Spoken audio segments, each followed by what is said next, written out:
Dalam era globalisasi dan revolusi maklumat, para pelajar dihadapkan dengan cabaran yang unik berbanding sebelumnya.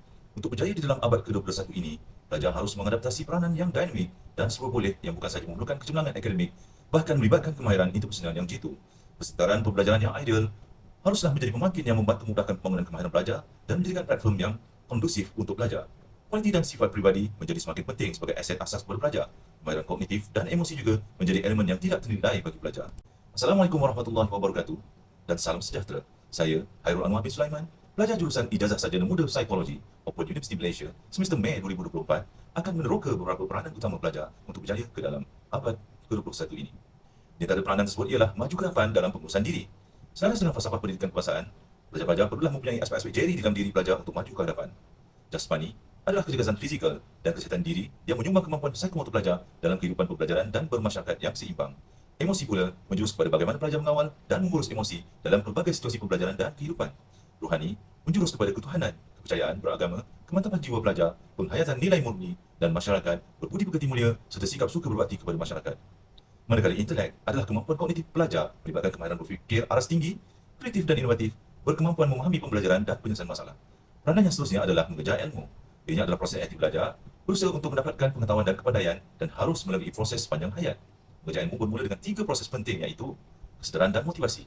Pelajar itu sendiri melalui pendidikan formal yang diajar di sekolah maupun di institusi pengajian tinggi dan juga pembelajaran secara kendiri. Seterusnya adalah mencipta ilmu. Pelajar yang hebat seharusnya berperanan menghasilkan pengetahuan dan inovasi baru melalui kajian, penyelidikan dan pemikiran kreatif dan kritis yang melalui proses-proses penting seperti pemerhatian, hipotesis, eksperimen, analisis, dan kesimpulan.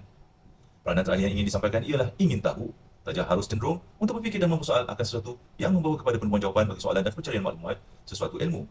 Ianya melibatkan beberapa kaedah penting seperti kajian literatur dari pelbagai sumber ilmiah yang sahih seperti buku, jurnal, laporan dan lain-lain yang menyokong informasi dan penulisan. Pelajar juga perlulah berkemampuan mengukur dan menganalisa statistik seperti senarai semak, ujian dan kajian soal selidik atau sebagainya bagi perolehan data untuk menilai ke diri atau yang bersesuaian dengan topik dipelajari serta mengumpul, mempamer, menganalisis dan merumus statistik atau data dipelajari bagi mendapatkan keputusan yang lebih berkesan. Peranan-peranan tersebut akan mudah tercapai sekiranya pelajar berada di dalam persekitaran pembelajaran yang ideal. Antaranya ialah persekitaran yang membantu mencipta amalan pembelajaran seperti persekitaran pembelajaran pribadi dan juga persekitaran pembelajaran pembezaan. Persekitaran pembelajaran pribadi membolehkan pelajar dapat mengikut kadar dan gaya pembelajaran mereka sendiri, iaitu learning at your own pace. Manakala persekitaran pembelajaran pembezaan membolehkan guru menyesuaikan kaedah pembelajaran mengikut keperluan unik setiap pelajar seperti berdasarkan prestasi dan tingkah laku pelajar. Persekitaran pembelajaran yang ideal juga perlulah membimbing penggunaan aplikasi kemahiran abad ke-21 dalam kelas atau pembelajaran atas talian seperti pembelajaran berasaskan masalah atau problem based learning PBL dan pembelajaran berasaskan project based learning agar efektif dan sentiasa bersifat aktif bagi menggalakkan kemahiran berfikir secara kritis, kolaboratif dan komunikasi antar pelajar seperti jigsaw, think, pair, share, role play dan sebagainya. Persekitaran pembelajaran yang ideal juga adalah persekitaran yang melibatkan kolaboratif teknologi media dan pengajaran, pembelajaran dan penilaian. Ianya menyepadukan penggunaan alat teknologi dan media seperti buku, risalah, jurnal, e-book, e-journal, website, audio video serta alat kolaboratif lain seperti platform pembelajaran dan penilaian atas talian. Untuk berjaya dalam pelajaran, pelajar harus mempunyai kualiti dan sifat-sifat pribadi unggul.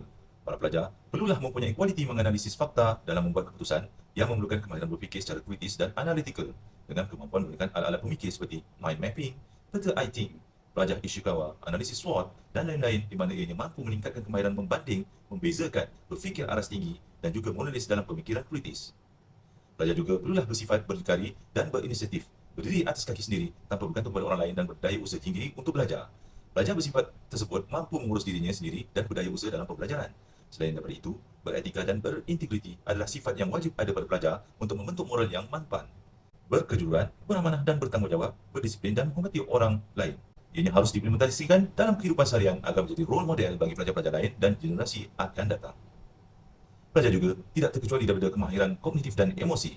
Kemahiran kognitif merujuk kepada kemahiran mengendalikan proses mental iaitu pemprosesan maklumat dalam minda. Ianya berkaitan dengan asas minda seperti ingatan, persepsi, perhatian dan memahami bahasa.